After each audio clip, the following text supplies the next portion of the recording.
Ken Martin is kicking off a multi-state tour that'll take him to key swing states like Pennsylvania and Wisconsin, but also ruby red states like Texas and Missouri. For Martin, the goal is to push Democrats out of their comfort zone and have some sometimes difficult conversations to win back voters they lost in the last election.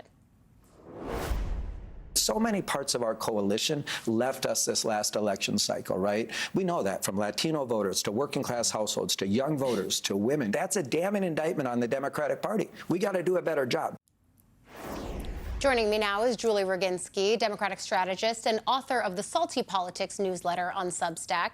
Julie, how is this different from the strategy that Dems have done in the past? Is simply leaving D.C. enough to leave the Democratic brand woes behind? It's a start, but it's certainly not enough. Look, we need a top-to-bottom cleaning, house cleaning, and I think what we need to do is have a serious look at what went wrong in the last election.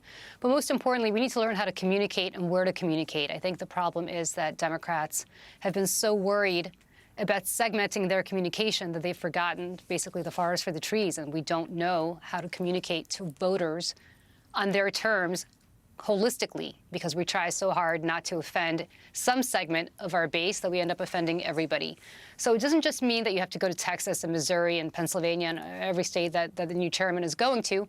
It means that we have to go to places like Substack and YouTube and not just go to the same old places where we've typically communicated, because that's not where the voters are anymore. It's certainly not where the growing number of voters are migrating to. But most importantly, we need to have a strategy as to how to deal with the fact that our constitutional republic is dying.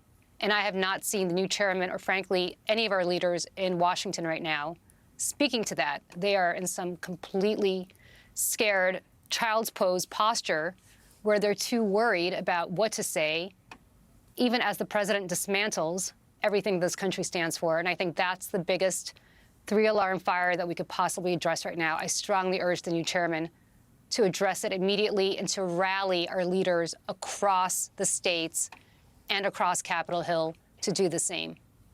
That's just one of the things that Ken Martin is going to have to deal with, because you're right. This has been an active argument within Washington around, is the pushback enough? What more can Democrats do, especially given the fact that they are in the minority in Congress? Even Congressman Seth Moulton, who's been critical of the party, was on with me last hour saying, yeah, maybe we've made some changes, but certainly not visible and not enough. But for Ken Martin, even this morning on Morning Joe, before he embarked on this tour of key states, he was asked about questions on policy that plagued Democrats during the election, specifically on trans and gender policy, and he sort of avoided the issue as a central focus, instead just saying, well, we're going to do an autopsy of what went wrong.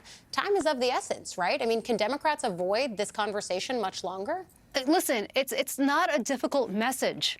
Donald Trump promised to bring down grocery prices on day one. He made that promise in August. Every single part of your grocery bill has gone up since he's been in office. That is something that affects you, whether you're trans or you're straight or you're a man or you're a woman or you're black or you're white or you're Latino. It doesn't matter. We have to start speaking to people on their own terms. He is dismantling our democracy. And the fact that we're sitting around having to think about things, what is there to think about? He and every single leader of our party needs to be out there every single day. I respectfully disagree with Hakeem Jeffries. He's not Derek Jeter. He doesn't have to pick and choose which pitches to hit. You hit every single one because this president is serving up softballs for you. It is easy to hit back at something that is destructive of our country and destructive of our party and destructive of our collective community.